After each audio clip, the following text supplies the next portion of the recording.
My name is Riley. I'm 24 years old, and until 6 months ago, I honestly believed family would always be the one place where respect came before selfishness. I grew up believing that if you worked hard enough, stayed kind, and helped the people you loved, everything would eventually work itself out. I was wrong. The day my older sister looked me in the eyes and casually said, "Starting tomorrow, my boyfriend and his parents are moving in here," was the exact moment I realized some people mistake kindness for weakness. What she didn't know was that I had already made a decision that would change every one of our lives. But before I tell you what happened, let me explain how everything got so completely out of control. Our parents passed away 3 years ago in a terrible highway accident during a weekend trip. One moment they were planning a family barbecue. The next moment, they were gone. Losing them nearly destroyed me. I remember sitting in the empty hospital hallway staring at the floor for hours because accepting reality felt impossible. My sister, Jessica, was 28 at the time. I was only 21. Everyone assumed she would become the responsible older sibling. Instead, she became someone I barely recognized. While I was handling funeral arrangements, insurance paperwork, and endless legal appointments, Jessica kept disappearing with different boyfriends, telling everyone she couldn't emotionally handle paperwork. Somehow, every responsibility became mine. The bills, the taxes, the mortgage, everything. Thankfully, our parents had been smart. They had purchased a beautiful 4-bedroom house years before property prices exploded. The house was almost completely paid off. What very few people knew was something even more important. The house wasn't inherited equally. Months before their accident, my parents had quietly updated their estate plan. Because I had been helping them financially during college while Jessica constantly borrowed money and never paid anyone back, they decided the house would legally belong to me after they passed away. Jessica received cash investments. I received the house. She signed every legal document without even reading them. Back then, she thought the investment money was the better deal. Within 18 months, she spent almost every dollar. Luxury vacations, designer handbags, weekend parties, expensive restaurants.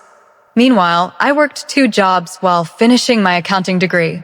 Every extra paycheck went into maintaining the house. I replaced the leaking roof. I upgraded the old plumbing. I painted every room myself. I even planted the flower garden our mother always dreamed about. Slowly, the house became home again. Jessica continued living there because I couldn't imagine throwing my own sister out. She promised she'd save money and eventually get her own apartment. That promise lasted exactly 2 weeks. Soon she was treating the house like it belonged entirely to her. She invited friends over without asking. She borrowed my car. She left dirty dishes everywhere. Whenever I politely mentioned respecting shared spaces, she'd laugh. "Oh, relax, Riley. It's just a house." No, it wasn't just a house. It was everything our parents had worked their entire lives to build. Then, she met Brandon. At first, Brandon seemed polite. He smiled too much, complimented everyone, held doors open, but something about him always felt fake. Every evening I'd come home from work and find Brandon stretched across my couch eating food I had purchased. Jessica acted like this was perfectly normal. Whenever I questioned it, she'd roll her eyes. "Stop acting like such a landlord." I ignored it, mostly because arguing never accomplished anything. Then Brandon's parents started visiting. His mother criticized my cooking. His father complained that the television was too small. Neither of them ever thanked me for letting them stay overnight. One weekend somehow became 3 weekends. 3 weekends became almost every week. I began feeling like a guest inside my own home.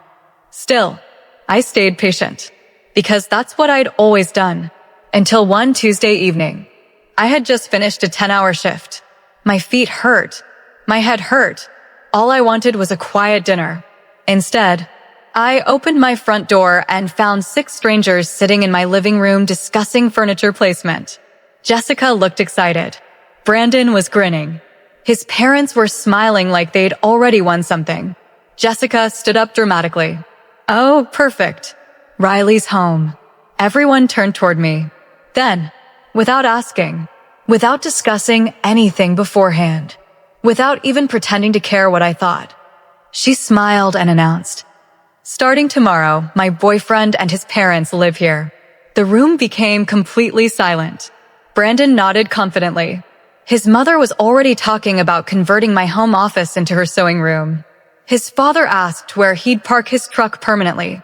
They weren't asking permission. They were making plans. Jessica folded her arms. "You're okay with it, right?" I looked around the room. At the strangers. At my exhausted sister, who somehow believed she could make decisions inside a house she didn't own. At Brandon's parents acting like they had already moved in. Then, I smiled. Not because I agreed. Not because I was scared. Because at that exact moment, I realized something they clearly didn't. They believed I had no choice. They believed guilt would force me to say yes. They believed I was still the quiet little sister who would sacrifice everything to keep the peace. They couldn't have been more wrong. I smiled and calmly replied, "Sure, you can all move in tomorrow." Jessica's face lit up with victory. Brandon laughed. His parents immediately started discussing paint colors. None of them noticed the single sentence I quietly added before walking upstairs. "I hope you all enjoy your first day, because it'll also be your last." They laughed. I didn't, because by the time they finished unpacking, every single one of them would discover exactly who really owned that house. The next morning, I woke up earlier than usual. Not because I was excited, because I wanted to watch exactly how confident people behave when they think they've already won. At 7:30, I heard the sound of a moving truck outside. I looked through my bedroom window. There it was. A large rental truck parked in front of my house. Brandon jumped out of the driver's seat wearing sunglasses and acting like he had just bought a mansion. His parents climbed out behind him, smiling from ear to ear. Jessica practically skipped down the front steps to greet them. Nobody knocked. Nobody asked if I was awake. Nobody even waited for me to come downstairs. They simply opened the front door and started carrying boxes inside. I stood at the top of the staircase, quietly watching. Within 15 minutes, my living room looked like a storage unit. Boxes covered the floor. Suitcases lined the hallway. Brandon carried in a giant 70-inch television. His father rolled in 2 recliners. His mother brought 3 large plastic bins labeled kitchen. I couldn't help but laugh under my breath. They weren't visiting. They had genuinely convinced themselves this was their new home. Jessica finally looked up and noticed me standing on the stairs. "There you are," she said cheerfully. "Come help us." I slowly walked downstairs. Help with what? She blinked as if the answer should have been obvious. "Moving, of course." I looked around. I don't remember agreeing to move anyone into my house. Brandon laughed. "Oh, come on, Riley. Don't start. You already said yes." I smiled, I answered calmly. "I never said this house belongs to you." Jessica rolled her eyes dramatically. "Seriously? Don't ruin the mood." Brandon's mother stepped closer. She smiled politely, but there was something cold behind her eyes. "We're family now. We should all share." I looked directly at her. "I've known you for 4 months. We're not family." Her smile disappeared instantly. Brandon quickly changed the subject. "So, Dad and I are taking the master bedroom." Jessica nodded. "Yeah, Brandon and I will use the guest room." His mother added, "And we'll turn your office into my sewing room." I stared at the 4 of them. Not one person asked where I planned to sleep. Not one person cared. It was almost impressive. "You've made a lot of decisions," I said. Jessica crossed her arms. "Someone had to." I simply nodded. "Interesting." Then I walked into the kitchen and made myself coffee. Behind me, they continued unpacking as if I had already accepted defeat. An hour later, Brandon walked into the kitchen carrying a cordless drill. "Hey," he said. "I'm mounting the TV above the fireplace." "No," I answered without looking up. He frowned. "What?" "You're not drilling holes into my wall." He laughed. "It's just drywall. My drywall." Jessica walked in immediately.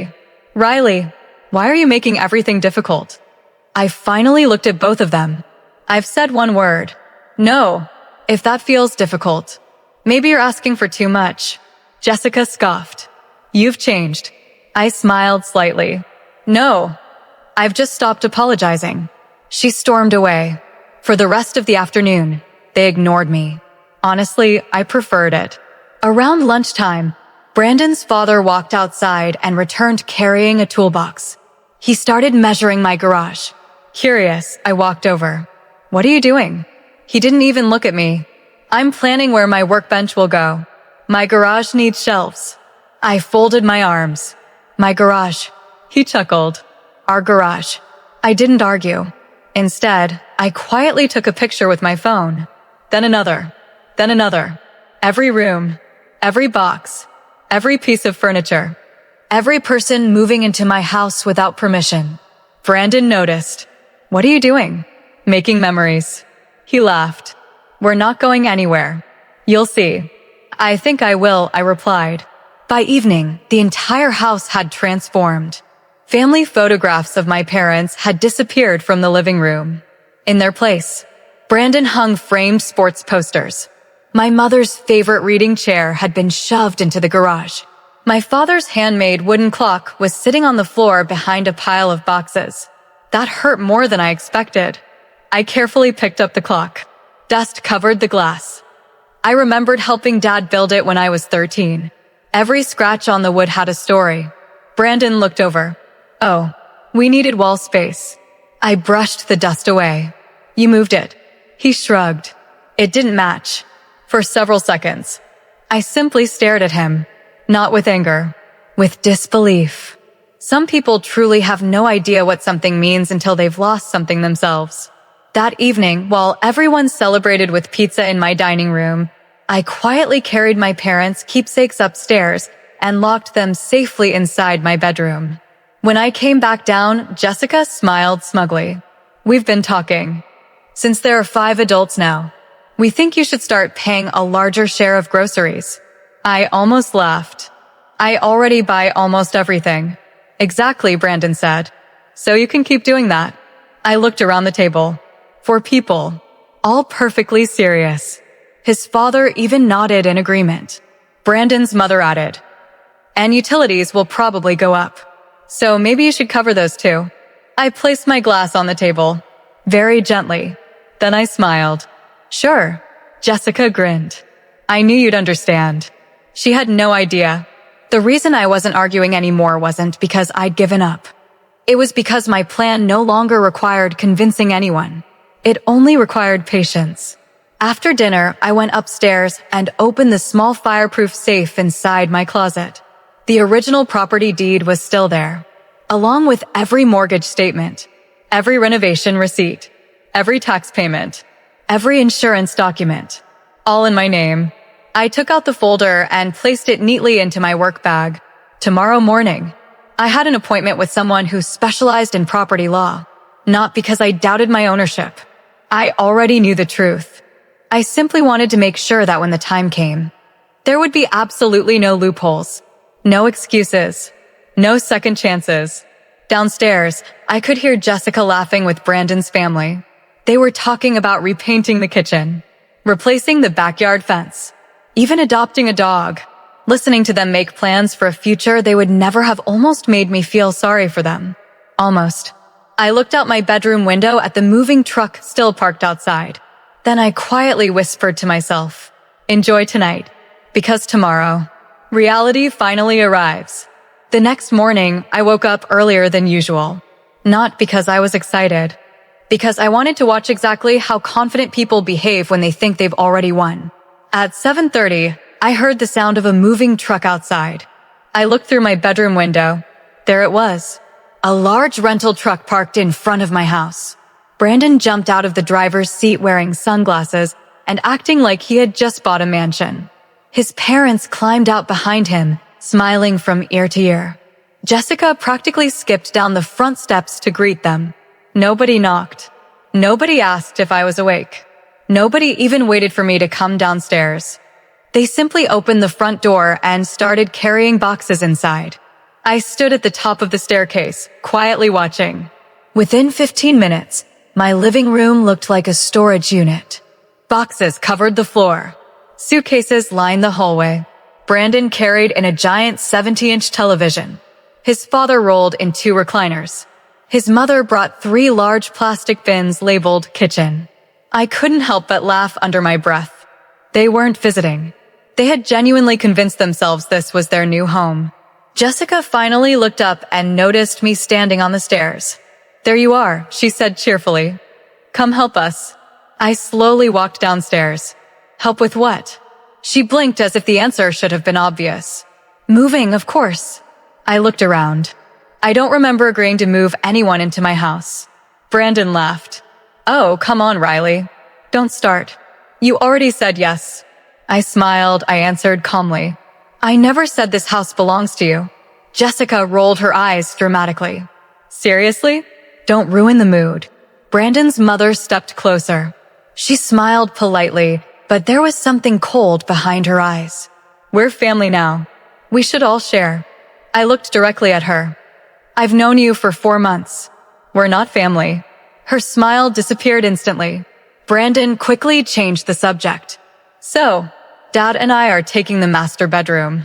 Jessica nodded. "Yeah, Brandon and I will use the guest room."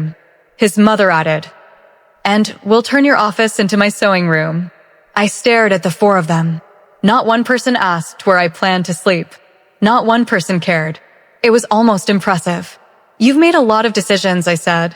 Jessica crossed her arms. "Someone had to." I simply nodded. "Interesting."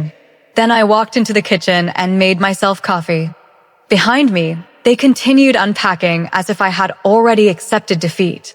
An hour later, Brandon walked into the kitchen carrying a cordless drill. "Hey," he said. "I'm mounting the TV above the fireplace." "No," I answered without looking up. He frowned. "What?" "You're not drilling holes into my wall." He laughed. "It's just drywall. My drywall." Jessica walked in immediately. "Riley, why are you making everything difficult?" I finally looked at both of them. "I've said one word. No, if that feels difficult. Maybe you're asking for too much." Jessica scoffed. "You've changed." I smiled slightly. "No, I've just stopped apologizing." She stormed away. For the rest of the afternoon, they ignored me. Honestly, I preferred it. Around lunchtime, Brandon's father walked outside and returned carrying a toolbox. He started measuring my garage. Curious, I walked over. "What are you doing?" He didn't even look at me. "I'm planning where my workbench will go. My garage needs shelves." I folded my arms. "My garage." He chuckled. "Our garage." I didn't argue. Instead, I quietly took a picture with my phone. Then another. Then another. Every room. Every box. Every piece of furniture. Every person moving into my house without permission. Brandon noticed. "What are you doing?" "Making memories." He laughed. "We're not going anywhere. You'll see." "I think I will," I replied. By evening, the entire house had transformed. Family photographs of my parents had disappeared from the living room. In their place, Brandon hung framed sports posters. My mother's favorite reading chair had been shoved into the garage. My father's handmade wooden clock was sitting on the floor behind a pile of boxes. That hurt more than I expected. I carefully picked up the clock. Dust covered the glass. I remembered helping Dad build it when I was 13. Every scratch on the wood had a story. Brandon looked over. "Oh, we needed wall space." I brushed the dust away. "You moved it." He shrugged. It didn't match. For several seconds, I simply stared at him, not with anger, with disbelief. Some people truly have no idea what something means until they've lost something themselves. That evening, while everyone celebrated with pizza in my dining room, I quietly carried my parents' keepsakes upstairs and locked them safely inside my bedroom. When I came back down, Jessica smiled smugly. "We've been talking. Since there are 5 adults now, we think you should start paying a larger share of groceries." I almost laughed. "I already buy almost everything." "Exactly," Brandon said. "So you can keep doing that." I looked around the table. 4 people, all perfectly serious. His father even nodded in agreement. Brandon's mother added, "And utilities will probably go up. So maybe you should cover those too." I placed my glass on the table. very gently. Then I smiled. Sure, it was because my plan no longer required convincing anyone. It only required patience. After dinner, I went upstairs and opened the small fireproof safe inside my closet. The original property deed was still there, along with every mortgage statement, every renovation receipt, every tax payment, every insurance document, all in my name. There would be absolutely no loopholes, no excuses, no second chances. Downstairs, I could hear Jessica laughing with Brandon's family. They were talking about repainting the kitchen, replacing the backyard fence, even adopting a dog. Listening to them make plans for a future they would never have almost made me feel sorry for them. Almost. I looked out my bedroom window at the moving truck still parked outside. Then I quietly whispered to myself, enjoy tonight, because tomorrow, reality finally arrives. The next morning, I left the house before anyone else was awake. Well, almost everyone. As I grabbed my keys, Brandon's mother walked into the kitchen wearing my mother's favorite robe. I froze. That robe had hung untouched in the hallway closet ever since Mom passed away. It wasn't expensive. It wasn't designer. But it was one of the few things that still smelled faintly of lavender, just like her. I stared at it for a moment before speaking. Where did you get that? She looked down at herself and smiled. Oh, this. It was in the closet. I figured nobody was using it. I took a slow breath. Take it off. Her smile disappeared. What? I said, take it off. It's my mother's robe. She folded her arms. Don't be dramatic. It's just clothing. Before I could answer, Jessica walked into the room. What now? I looked at my sister. Tell her to take it off. Jessica sighed loudly. Riley, seriously? Mom's gone. She doesn't need it anymore. For a second, I couldn't believe those words had actually come out of her mouth. The silence between us felt heavier than anything either of us could say. Finally, I stepped forward. Without raising my voice, without yelling, I simply held out my hand. Please. After a few uncomfortable seconds, Brandon's mother rolled her eyes and disappeared upstairs. She returned wearing one of her own sweaters and tossed my mother's robe onto the kitchen table. There. Happy? I carefully folded it and carried it upstairs. As I placed it back inside my bedroom closet, I made another quiet promise to myself.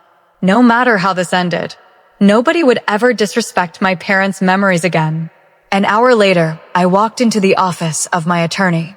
Her name was Melissa Carter. Good morning, Riley. What brings you here? I placed the thick folder of documents on her desk. I have house guests. She laughed. That doesn't usually require a lawyer. It does when they think they're moving in permanently. Her expression immediately became serious. For the next 20 minutes, I explained everything. Jessica's announcement, Brandon, his parents, the moving truck, their furniture, their plans to take over my home. Melissa listened without interrupting. When I finished, she leaned back in her chair. Legally, she said, this house belongs to you and only you. No one else has ownership. No one else has tenancy rights unless you've officially given them those rights. I nodded. I haven't. Good. She opened one of the files and reviewed the property records. Did you invite Brandon's parents to move in? No. Did you sign a lease? No. Have they paid rent? Never. She smiled. Then this is actually very simple. Simple? She nodded. You have every legal right to remove them. I looked down at my hands. They're still my sister's family. Melissa gave me a kind smile. No, they're people taking advantage of your kindness. There's a difference. Her words stayed with me. Because deep down, I already knew she was right. Before leaving, she handed me a business card. If they refuse to leave peacefully, call me. We'll handle everything legally. No drama. No mistakes. As I stood to leave, she added one final sentence. And Riley, stop letting guilty people make you feel guilty. I smiled for the first time all day. I'll try. Driving home, I stopped at a small cafe and bought myself lunch. It was the first peaceful hour I'd had in weeks. Then my phone buzzed. Jessica. I answered. What? Her voice sounded annoyed. Where are you? Out. Well, Brandon's dad wants to install new locks on the front door. I nearly laughed. No. What do you mean no? I mean exactly that. Nobody changes the locks. She sighed dramatically. You don't trust us? I answered honestly. No. Silence. Then she hung up. When I arrived home an hour later, Brandon and his father were standing outside with a toolbox. A brand new lock set sat on the porch. Brandon looked irritated. We waited. Good. You can return it. His father stepped forward. We need keys. I smiled politely. You already have temporary access. That's more than generous. Jessica stormed outside. Why are you treating everyone like strangers? I looked directly at her. Because they are strangers. They're strangers living in my house. She threw her hands into the air. Oh my gosh. You always have to control everything. I stayed calm. No, I simply control what belongs to me. That answer made her furious. She stomped back inside, slamming the front door so hard the windows rattled. Brandon muttered something under his breath. His father picked up the unopened lock set. Nobody said another word. Later that evening, I noticed something unusual. The house had become very quiet. Too quiet. As I walked toward the hallway, I heard whispers coming from the dining room. I stopped before turning the corner. Jessica's voice. We have to convince her. Brandon answered. If she won't cooperate. His mother lowered her voice. Maybe she should move out. Jessica laughed. Eventually, she'll have no choice. Then Brandon said something that made my stomach drop. If she leaves willingly, the house is basically ours. For several seconds, I couldn't breathe. Not because I was surprised anymore. Because hearing the plan out loud removed every last bit of doubt. This had never been about family. This had always been about my house. Quietly, I pulled out my phone. I pressed one button. Record. Their entire conversation continued for nearly 10 minutes. Every selfish plan, every assumption, every lie, captured perfectly. When they finally left the room, I slipped quietly back upstairs without anyone noticing. Inside my bedroom, I replayed the recording. Crystal clear. I saved 3 separate copies. One on my phone, one in cloud storage, one on my laptop. Then I opened a notebook and wrote just 4 words across the top of the page. Evidence never lies. I closed the notebook, looked around my room, and smiled. They thought they were winning. They had no idea they were building the case against themselves, one conversation at a time. The following morning, I woke up to the smell of bacon. For a brief second, it reminded me of my dad. Every Saturday morning, he'd wake up before everyone else and make breakfast while singing old country songs completely off-key. Those mornings were some of my happiest memories. Who told you to reorganize my kitchen? Brandon's mother didn't even turn around. This layout makes more sense. My kitchen now. She laughed. Our kitchen. I walked over to the cabinet she'd just emptied. Then I quietly placed every single item back exactly where it had originally been. Without saying a word, she watched me. What are you doing? Putting my house back the way I left it. Jessica slammed her coffee mug onto the counter. Riley, can you stop acting like everything belongs to you?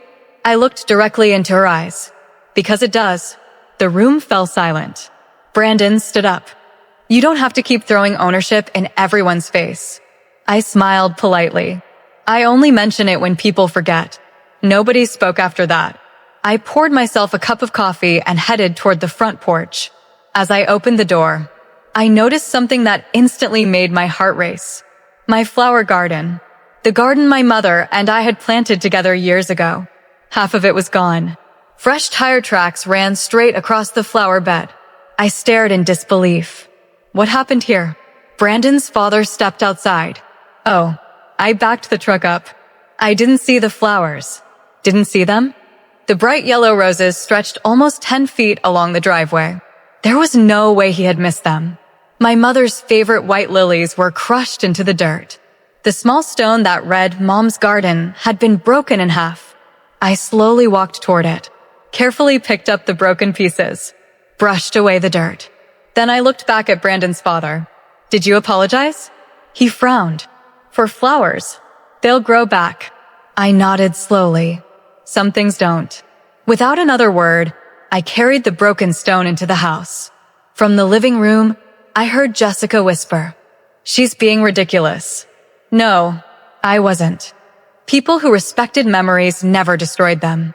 That afternoon, another surprise arrived. A delivery truck stopped outside. The driver unloaded an expensive leather sectional sofa. We already paid for it. That's unfortunate. She stared at me. You can't tell us what furniture we buy. You're right. But I can absolutely tell you what furniture enters my home. The delivery driver looked uncomfortable. So, should I leave? I smiled at him. No, please take it back. Brandon stepped between us. It stays.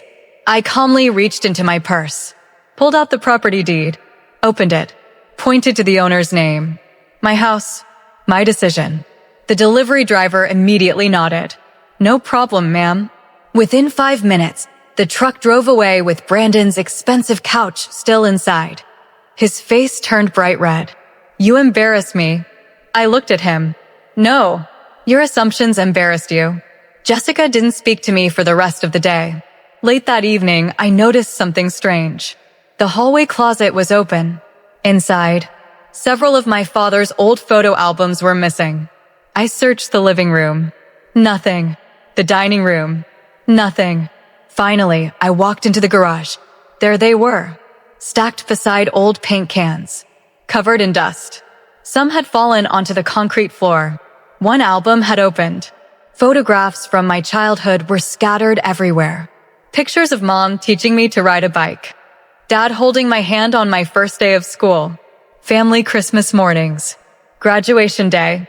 I knelt down and carefully gathered every photo. My hands were shaking. Jessica walked into the garage. Oh, I told Brandon to move those. They were taking up space. I stood up slowly. They were taking up space? They're family memories. She shrugged. We needed room. That was it. Not one apology. Not 1 ounce of regret. I carried the albums upstairs and locked them in my bedroom beside my parents' other keepsakes. Then I opened my notebook. Under yesterday's heading, asterisk asterisk evidence never lies asterisk asterisk, I wrote something new. Respect cannot exist where gratitude is missing. A few minutes later, my phone rang. It was Melissa. I've finished reviewing everything, she said.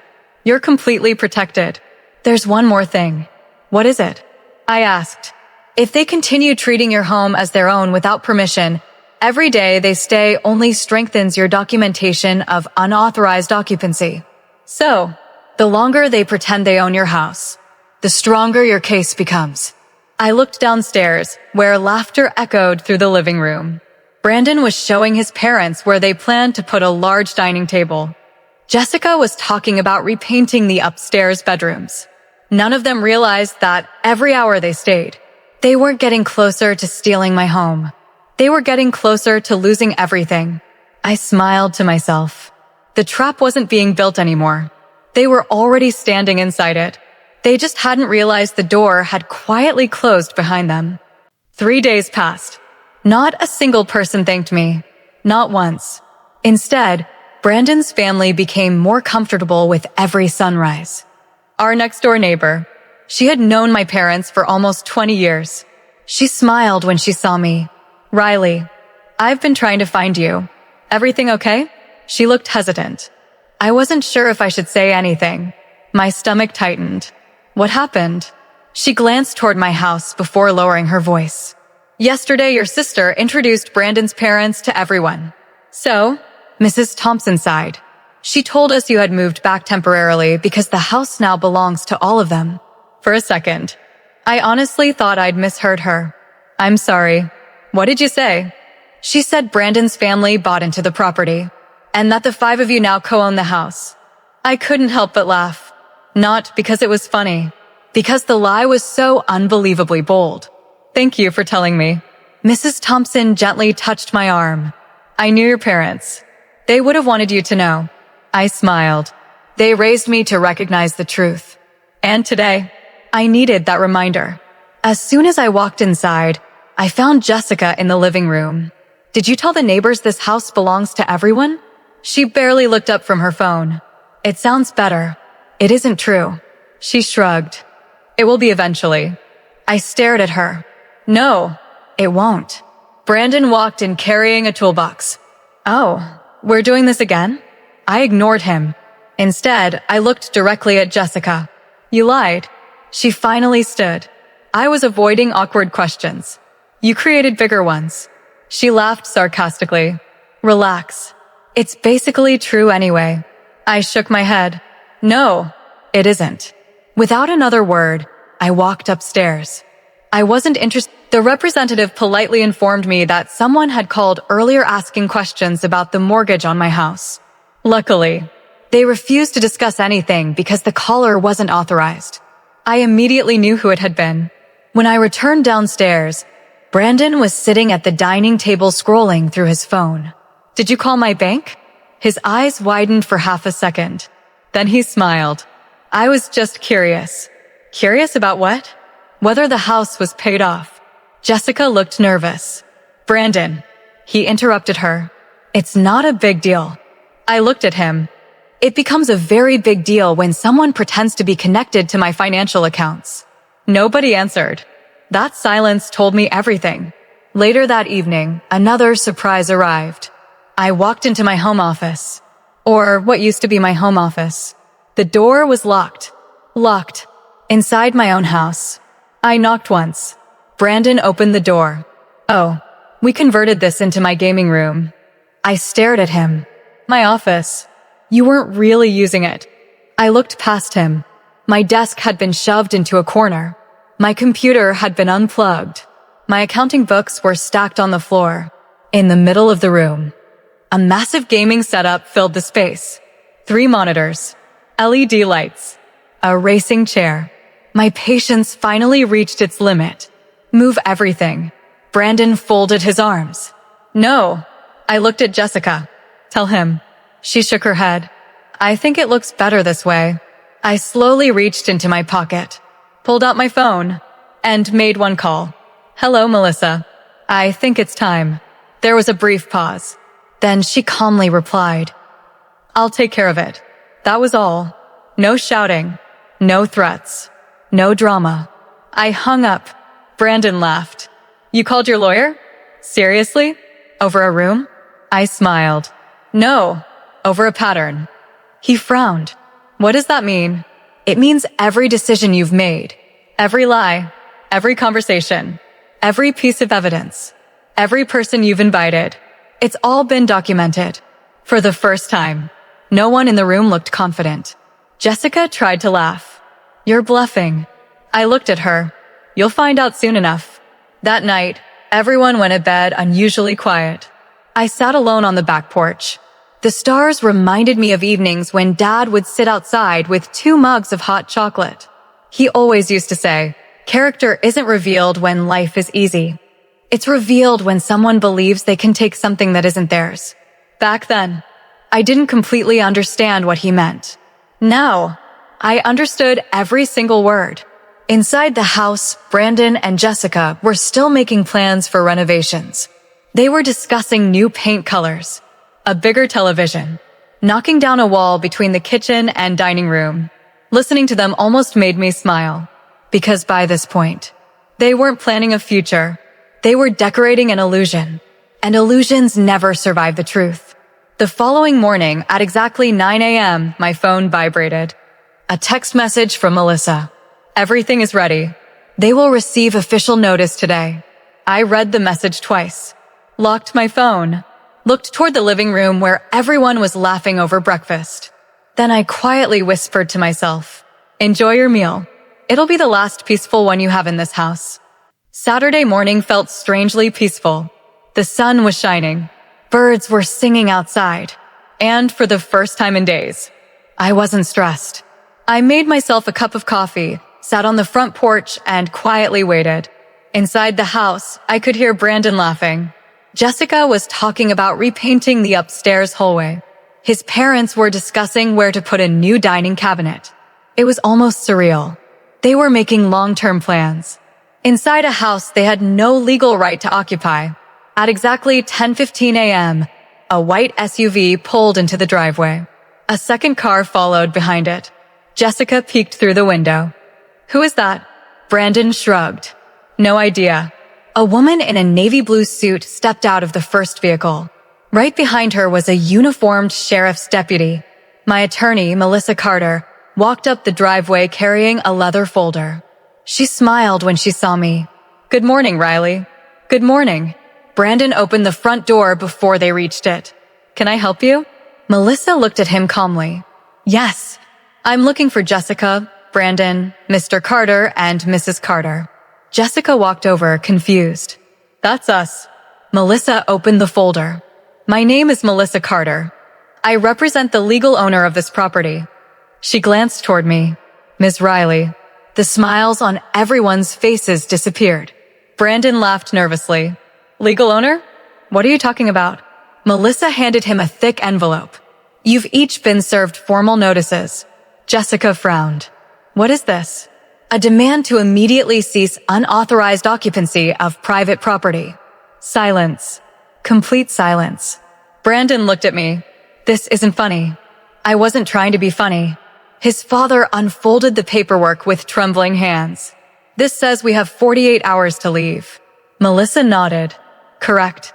Jessica shook her head. No, there has to be a mistake. There isn't.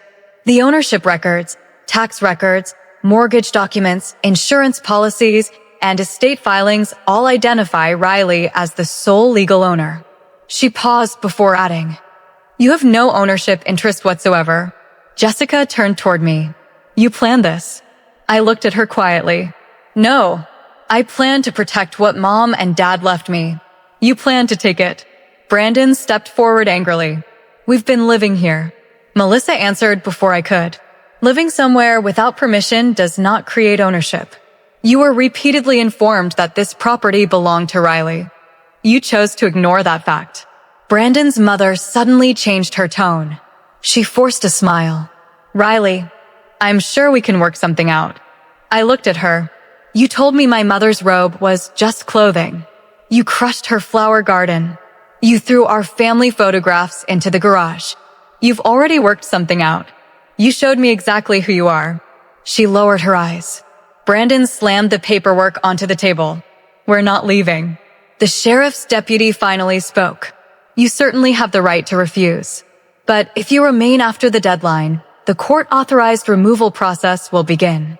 His calm voice carried far more weight than shouting ever could. Nobody argued after that. For several minutes, the house remained completely silent. Then Jessica looked at me. Tears filled her eyes. You're choosing a house over your own sister? I slowly shook my head. No, you chose strangers over your sister. I simply stopped sacrificing myself for people who never appreciated it. She opened her mouth, but no words came out, because deep down, she knew I was right. Melissa turned toward me. I'll leave you with the paperwork. If anything happens before Monday, call me immediately. I will.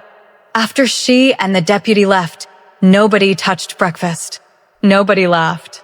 Nobody discussed renovations. Reality had finally entered the room. That afternoon, Brandon tried one last time. He knocked on my bedroom door. Can we talk? I opened it. What? He sighed. We got carried away. You think. We'll pay rent.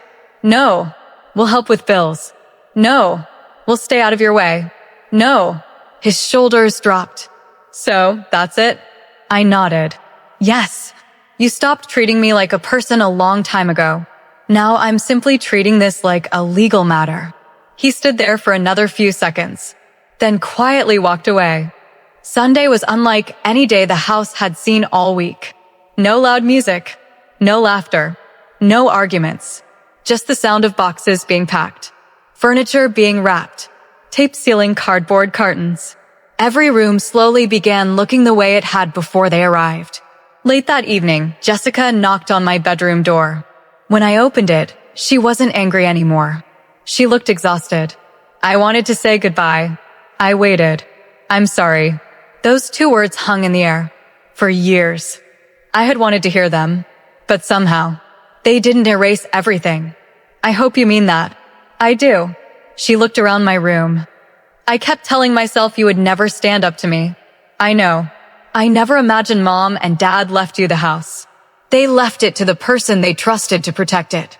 A tear rolled down her cheek. I understand that now. For a long moment, neither of us spoke. Finally, she whispered, I hope someday you'll forgive me. I answered honestly, maybe, but forgiveness takes time. Monday morning arrived. By 11 o'clock, the moving truck was loaded. Brandon's parents climbed inside without saying a word. Brandon looked back at the house one last time, then got into the truck.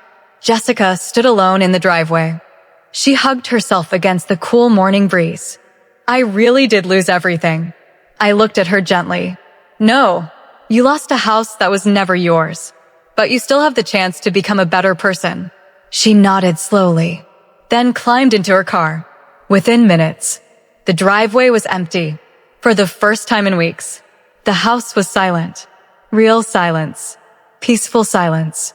I walked through every room. The living room, the kitchen, my office, the hallway. Everything finally felt like home again. That afternoon, I repaired the little stone from Mom's garden with special adhesive and placed it back beside the flowers. Then I planted new white lilies, exactly where the old ones had been. As I watered them, a gentle breeze moved through the yard. For some reason, it felt like my parents were smiling. I looked at the house they had worked their entire lives to build. Then I quietly said, I kept my promise. Because in the end, the greatest inheritance my parents ever gave me wasn't this house. It was the courage to protect what was right, even when the people trying to take it were family.